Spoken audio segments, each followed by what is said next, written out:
யோபு யோபை விட்டாவது அந்த அம்மா போயிருக்கலாம். ஒன்றும் இல்லாத ஆயிடுச்சு, இனிமேட்டில் என்ன இருக்குன்னு. இல்லை, யோபையாவது பேக் பண்ணியிருக்கலாம்.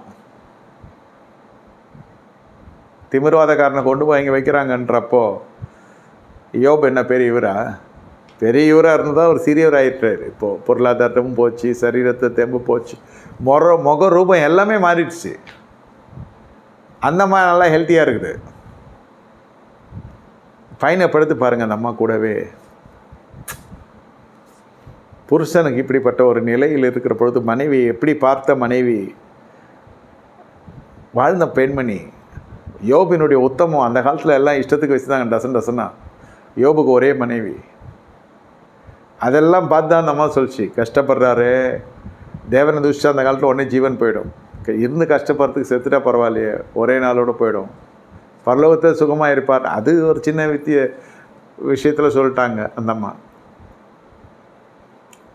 அந்த அம்மாவும் ரொம்ப பாதிக்கப்பட்டிருக்கோம், மன அளவுலையும் சரி சரீர அளவுலையும் சரி. தனக்கு எதிர்காலன்றதை போச்சுன்றதை தெரிஞ்சிடுச்சு அதுக்கு. ஆனாலும் அந்த அம்மா அவரோடைய பயணப்படுத்தி பாருங்கள். அது புள்ள பெற்றுக்கோலாம் தெரியாது, அதுக்கு இழந்ததெல்லாம் திரும்பி வரலாம் தெரியாது. எந்த தீர்க்கதரிசியும் கர்த்தரை அனுமதிக்கலை. இங்கே இந்த 3 பரிசுத்தவான்கள் தான் வந்து கிழிச்சிட்டு போயிட்டானுங்க. யோபை இருக்கிற சமாதானத்தையும் கொலைச்சிட்டு போயிட்டானு. வேறு எந்த தீர்க்கதரிசியும் வரல, கர்த்தரும் எழுந்தெல்லாம் பேசலை, தேவனும் அங்கலாய்க்கிற அளவுக்கு இருக்கிறாங்க. கர்த்தரும் எதுவும் மறுத்துறவு கொடுக்கல. ஆனால் இந்த அம்மா ஒண்டி தான் கூட இருக்குது. இந்த அம்மா ஒண்டி தான் கூட இருக்குது.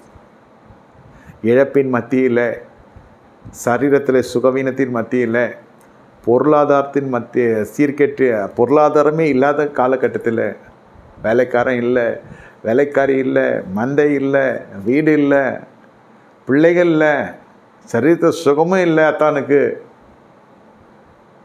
ஆனால் ஒன்று இருந்துச்சு, இந்த அம்மா கூடவே இருந்துச்சு, இருந்தாங்க அந்த அம்மா.